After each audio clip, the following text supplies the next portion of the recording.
साथियों नमस्कार, मैं कमल सिंह लोधी, जनशिक्षक, शासकीय महारानी लक्ष्मीबाई कन्या उमावि मुरार ग्वालियर। साथियों,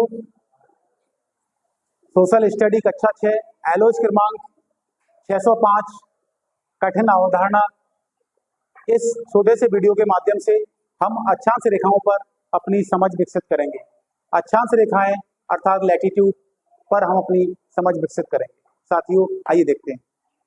साथियों, जब हम ग्लोब को बहुत बारीकी से अध्ययन करते हैं तो इस पे बहुत सारी आड़ी रेखाएं हमको दिखाई देती हैं जो कि पृथ्वी को एक चारों ओर से घेरती हैं और एक पूर्ण वृत्त बनाती हैं। साथियों, हम देखते हैं कि मध्य में एक गहरे रंग की रेखा है जिसको 3-4 लाइनों से उकेरा गया है। यह भूमि को भूमध्य रेखा है जो कि विषुवत वृत्त के नाम से भी हम जानते हैं। यह पृथ्वी को दो समान गोलार्धों में, उत्तरी गोलार्ध और दक्षिणी गोलार्ध में विभाजित करती है। तो साथियों आइए हम इस अक्षांश रेखाओं की वास्तविक समझ बोर्ड के माध्यम से करके देखते हैं। साथियों,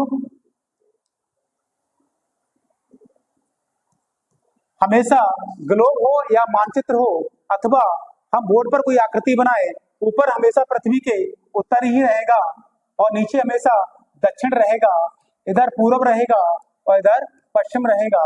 हम सूर्य की तरफ जब मुंह करते हैं, अगर सूर्य की तरफ मुंह करते हैं तो सूर्य की दिशा में हमेशा पूर्व होता है और पीछे हमारा पश्चिम होता है, दाहिनी तरफ दक्षिण होता है और बाईं तरफ उत्तर होता है।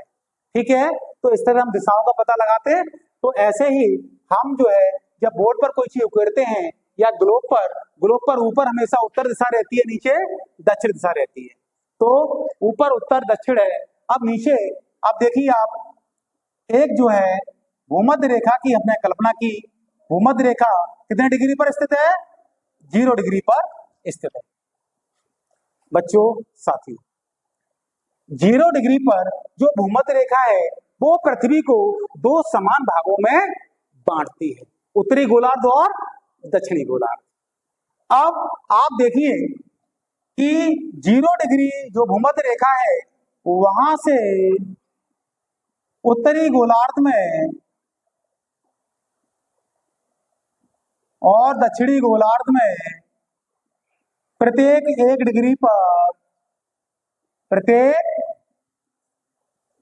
डिग्री पर अक्षांश रेखाओं का विस्तार होता है। प्रत्येक 1 डिग्री पर, प्रत्येक 1 डिग्री पर, अर्थात ये मान के चले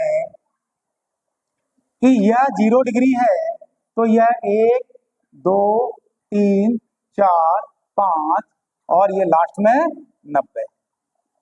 लास्ट में यहां कौन सी आ जाएगी? 90। इसी प्रकार ऊपर की ओर चलेंगे तो लास्ट में यहां 90।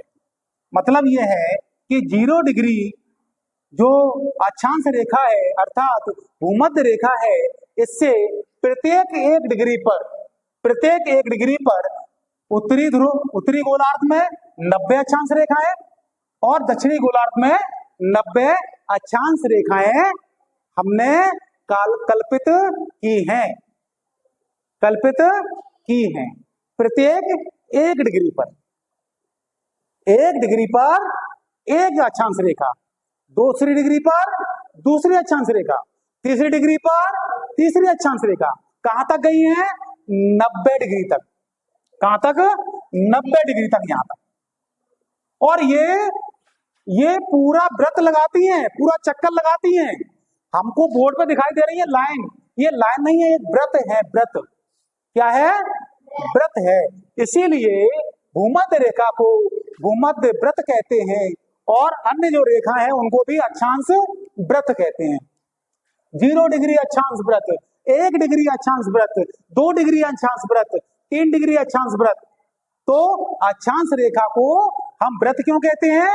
क्योंकि यह पूरी पूर्ण वृत्ताकार है, पूरी तरह से गोलाकार है, इसलिए इनको वृत्ताकार भी कहते हैं।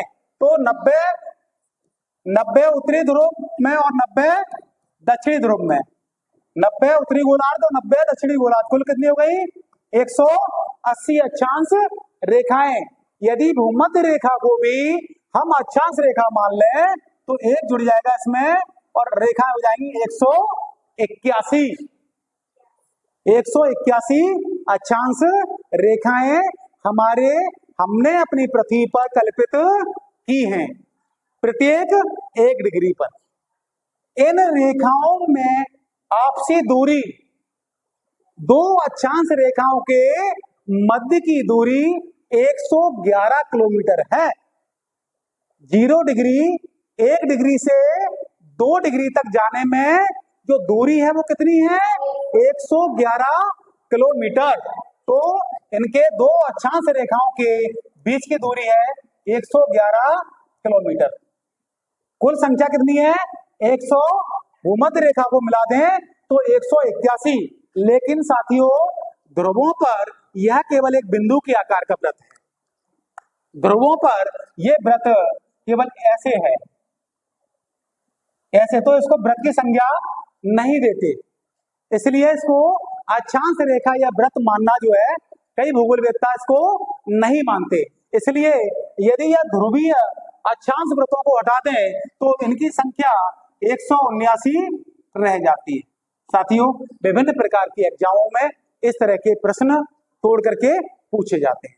तो यह अक्षांश रेखाओं से संबंधित हमने बात की। निश्चित रूप से आपकी समझ विकसित हुई होगी। बहुत बहुत धन्यवाद, सादर आभार।